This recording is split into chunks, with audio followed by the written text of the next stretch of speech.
북한산 자락 아래 솟은 빨간 벽돌 굴뚝. 골목길 계단을 내려가면 보이는 삼색 회전판과 볕에 널린 수건. 익숙한 목욕탕 풍경입니다. 옛날식 사물함, 오랜 타일과 자동 때밀이 기계는 세월의 흔적을 보여줍니다. 동네 터줏대감으로 55년, 추억도 켜켜이 쌓였습니다. 꽤 오래됐지. 어디서 여기. 근데 여기서 목욕하면 몇십 년을 여기서 목욕했으니까 하루에 한 번씩 계속 매일 왔어요.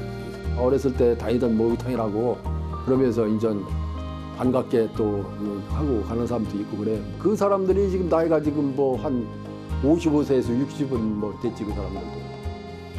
동네 사랑방 역할도 톡톡히 했습니다.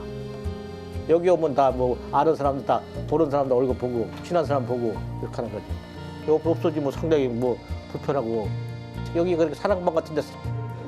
하지만 차츰 손님이 줄어들고 코로나19 여파까지 겹치면서 목욕탕을 찾는 발길은 더 뜸해졌습니다.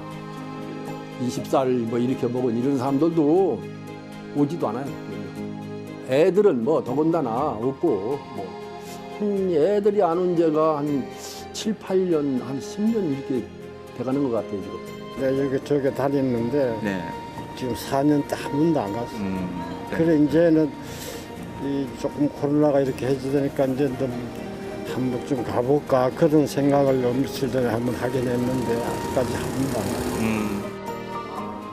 설상가상으로 전기, 가스요금 등 난방비까지 가파르게 오르면서 운영비를 감당 못한 동네 목욕탕들은 하나둘 문을 닫았습니다. 금천구 시흥오동도 코로나 여파로 목욕탕 한 곳이 문을 닫았는데 예상치 못한 문제가 생겼습니다. 목욕탕이 없는 게 지금 옛날에 여기가 있었는데 지금 없어지고 한 군데가 있긴 있는데 그건 여탕만 있어. 남자들이 목욕할 곳이 없어요. 주민들은 주민센터를 이전하면서 새로 짓는 금천문화시설에 공공목욕탕을 지어달라고 나섰습니다. 목욕탕을 좀 만들어 주세요라는 설명을 받기 위해 청원하기 위해 설명을 받고 있습니다. 청장님이 생각하는 문화재단 말고 시흥오동 주민들은 목욕탕이 간절히 필요하니 목욕탕을 좀 만들어 주십시오. 복지의 관점에서도 주민들을 위한 목욕탕 시설이 꼭 필요하다고 호소합니다. 의식주에서 가장 인간의 기본권을 좀 청결하게 씻는 거, 그게 건강이라고 생각을 하거든요. 그래서 건강이랑 가장 직결된 특히 코로나 이후에 건강에 가장 취약한 분들이 이 저층 주거지에 계시는 분들입니다. 그래서 그분들에게는 목욕탕이 단순한 문화가 아니라 건강의 가장 기본이 되는 출발점이라고 볼 수 있습니다. 최근 3년간 전국에서 폐업한 목욕탕은 1,100여 곳. 서울에선 250곳 정도가 자취를 감췄는데 폐업 신고를 하지 않고 휴업 상태인 목욕탕까지 합하면 그 규모는 더 클 것으로 보입니다. 목욕탕이 사라지면서 노년층과 취약계층은 씻을 곳이 마땅치 않아 어려움을 겪고 있습니다. 네, 영상 보니까 저도 어렸을 때 엄마와 함께 목욕탕 다니던 추억이 떠오릅니다. 또 목욕 후에 먹던 뭐 딸기 우유 이런 것들도 생각이 나고요. 김호정 기자가 오늘 내용 취재를 했는데 김호정 기자도 목욕탕 좀 많이 다녔나요? 네, 저는 뭐 일주일이나 뭐 열흘에 한 번씩 이렇게 목욕탕을 좋아해서 자주 가곤 했었거든요. 자주 갔군요. 네네. 마지막 영상에서 나왔는데 뭐 원삼탕이라고 제가 예전에 좀 자주 다니던 지역에 나름 명소였던 목욕탕이었는데 여기도 문을 닫았더라고요. 요즘 서울에서 이런 동네 목욕탕 찾기가 점점 어려워지는 것 같아요. 네, TV 드라마하고 그 예능에도 많이 나왔던 목욕탕이죠. 용산구 원삼탕은 네. 그 복고 열풍에 힘입어서 젊은 층들도 많이 찾았던 곳입니다. 근데 지난해 4월 문을 닫았는데요. 서울 미래유산으로도 지정이 됐었는데 코로나19 여파와 공공요금 상승이 불러온 경영난을 극복하지 못했습니다. 네, 최근에 한 목욕탕 그 사장님도 이런 말씀하시더라고요. 가스비 아끼려고 전기보일러로 물을 데웠는데 전기세마저 올라가지고 사용량이 줄었는데도 전기세가 배로 나왔다 이런 말씀을 하셨습니다. 목욕탕은 손님이 한 명이든 수십 명이든 항상 이제 물을 데워야 하는데 난방비 상승에 정말 직격탄을 맞을 수밖에 없지 않겠습니까? 네, 그렇습니다. 소상공인연합회는 지난 2월 긴급 실태조사를 진행했는데요. 난방비 상승으로 인한 부담을 묻는 질문에 목욕탕업 90%가 매우 부담된다고 답해 다른 업종보다 상대적으로 어려움을 호소했습니다. 특히 전년 동월과 비교하면 난방비가 절반 이상 상승했다고 답한 비율이 40%를 차지해 다른 업종보다 2배 높게 나타났습니다. 네, 목욕탕을 운영하는 업주들도 또 이용하는 주민들에게도 모두 안타까운 상황인데요. 특히 목욕탕이 문을 닫으면서 타격을 더 직격탄으로 받는 계층이 있을 것 같아요. 네, 그렇습니다. 추운 겨울에는 그 목욕탕이 사라지면 가장 피해를 보는 분들이 이제 저소득 네. 가구 같은 취약계층과 또 이동이 불편한 어르신이나 장애인들입니다. 그렇죠. 네.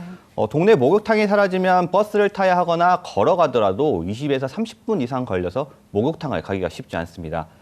지자체에서 운영하는 이동형 목욕탕도 있지만 이용엔 제한적이라는 지적이 있습니다. 관련 인터뷰 보시겠습니다.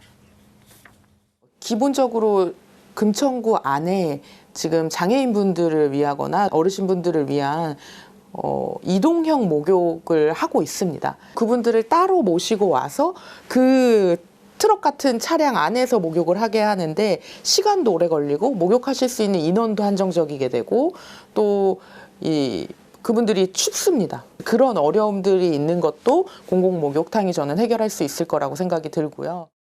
네, 이동형 목욕탕 나름 대안으로 나온 것 같은데 특히나 겨울철이면 추울 것 같고 아무래도 불편하지 않겠습니까? 앞서 김호정 기자 취재한 영상에서 보니까 금천구 주민들 같은 경우는 공공 목욕탕 지어달라고 청원을 하기도 했는데 이렇게 주민들 요구로 공공 목욕탕이 만들어진 사례가 있을까요? 네, 서울 시내에는 공공 목욕탕이 6곳이 있습니다. 네. 마포구와 성동구에 각각 2곳이 있고요. 노원구와 금천구 1곳, 그리고 한 곳씩입니다. 성동구 같은 경우에는 이제 금천구와 비슷한 사례인데요. 오래된 주민센터를 새로 지으면서 목욕탕이 자리하게 됐는데 헬스장과 복지센터까지 함께 이용할 수 있어서 주민들의 만족도가 매우 높았습니다. 주민들의 말 들어보시죠. 일주일에 기간은 5번 옵니다. 헬스 왔다가 헬스에서 끝나면 이제 목욕하고 가고 그렇습니다. 동네 같이 잡고 또 요금도 저렴하고 그래서 더 이용 많이 하죠. 전에는 이 마장동에도 목욕탕이 있었는데 동네 목욕탕이 없어졌잖아요. 어른들은 어디 차를 타고 간다 그러지를 못하잖아요. 그러니까 여기 이리 작은 목욕탕이 오래오래 잘 됐으면 좋겠어요.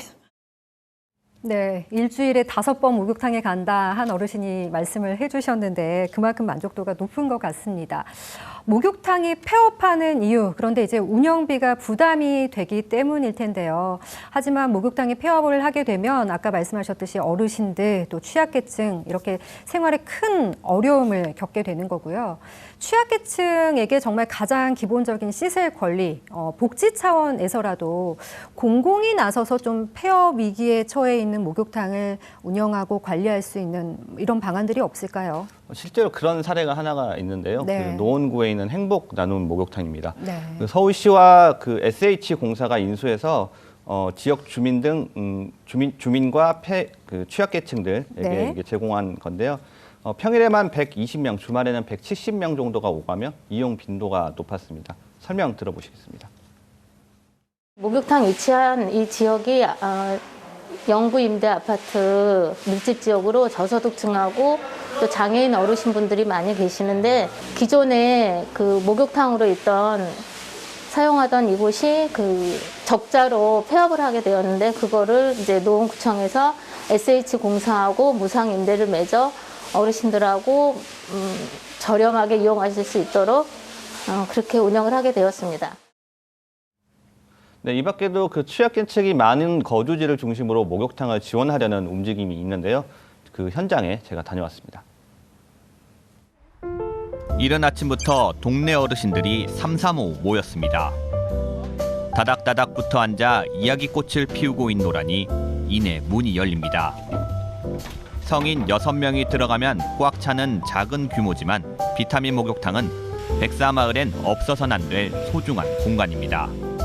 집에서는 글쎄 뭐 발이나 닦고 세수나고 그러는 거지 뭐 추우니까 물 뭐 가스레인지도 되죠. 그냥 저 솥에다 하나 대가지고 이제 쓰는 거지. 머리도 감고 다 씻고 가지 뭐. 물에다 담궈서 다 깨끗하게 씻고 가지. 목욕탕을 이용하시는 분들 같은 경우에는 이제 백사마을에 사시는 이제 연탄으로 추운 겨울 나시는 에너지 취약계층 분들이시기 때문에 이분들 같은 경우에는 이제 집에 씻을 공간도 조금 부족한 뿐더러 이제 물을 데우시는 것도 굉장히 일이거든요. 이웃의 손길이 모여 목욕탕이 만들어졌지만 최근 공공요금이 오르면서 운영에 타격을 받고 있습니다. 아무래도 말씀하신 것처럼 요새 난방비가 많이 올랐잖아요. 작년 대비 거의 이제 LPG라든지 난방유라든지 이런 게 거의 2배 이상 올랐고 또 전기료도 많이 올랐다 보니까 사실 후원만으로 이제 운영하는 게 쉽진 않습니다. 영등포 쪽방촌 상황도 예외는 아닙니다. 주민들은 좁디 좁은 복도 끝에 설치된 수도와 양동이에 담긴 물로 쪼그리 앉아 세수합니다. 월세가 좀 더 비싼 방엔 그나마 공용 세면장이 있지만 이용하기 비좁고 춥기는 매 한 가지였습니다. 이런 어려움을 겪는 쪽방촌 주민들을 위해 서울시가 한 달에 2번 목욕탕을 이용할 수 있도록 동행 목욕탕 사업을 시작했습니다. 민간의 후원을 받아 5개 쪽방촌 주민 2,400명에게 한 달에 2번 목욕탕에 갈 수 있는 이용권을 제공하기로 한 겁니다. 6곳의 목욕탕이 동행 목욕탕으로 지정됐는데 쪽방촌 주민들에겐 편하게 씻을 수 있는 곳이 생겼고 목욕탕 주인 입장에선 매출이 느는 효과를 누릴 수 있습니다.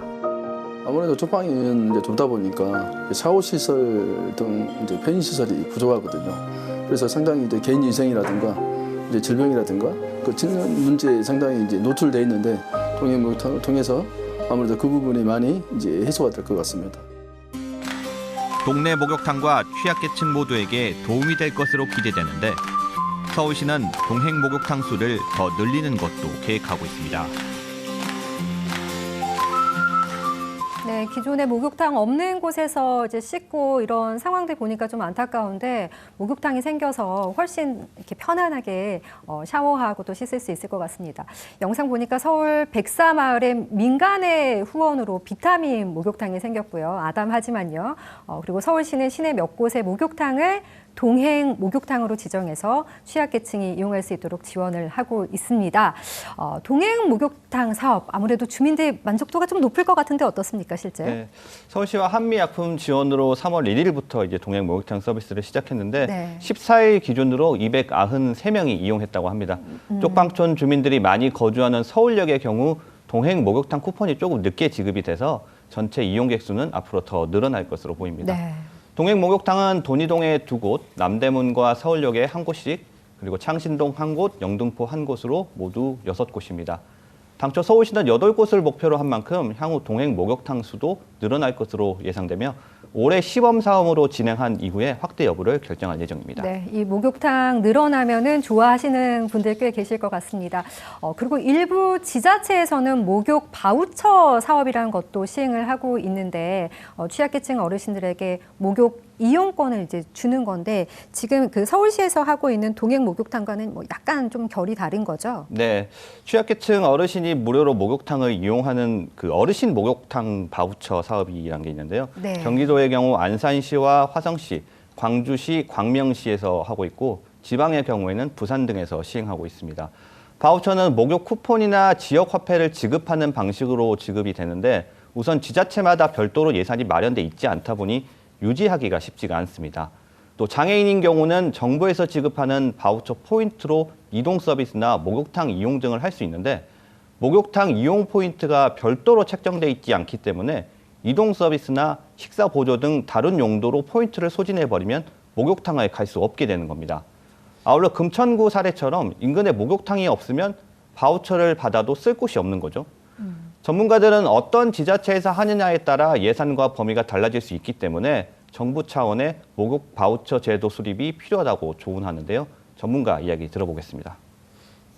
지자체에서 각기 상황에 따라서 이런 제도를 하게 되면 기회의 균등이 일어나지 않기 때문에 이런 저소득 계층의 이런 실태 상황을 좀 파악을 하고 중앙정부 차원에서 좀 통일적인 규정을 삼아서 문을 해결할 수 있도록 하는 게 보다 바람직하다고 생각합니다. 공공 목욕탕을 하는 것도 중요하지만 이것을 운영하는 게 굉장히 어려운 측면이 있습니다. 그래서 그냥 바우처를 제공을 해서 목욕을 이용하시고 그렇게 하는 방법도 우리가 생각해 보면 좋을 것 같습니다.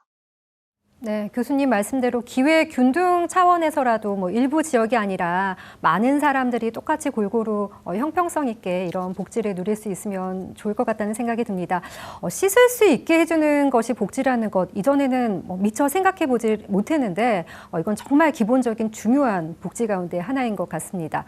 공공 목욕탕이든 또 목욕 바우처든 어떤 형태든지 간에 지역별 상황에 맞게끔 맞춤 정책이 펼쳐지면 좋겠고요. 또 그 과정에서 복지 서비스 이용하는 주민들의 의견을 수렴해야 하는 건 당연한 수순일 겁니다.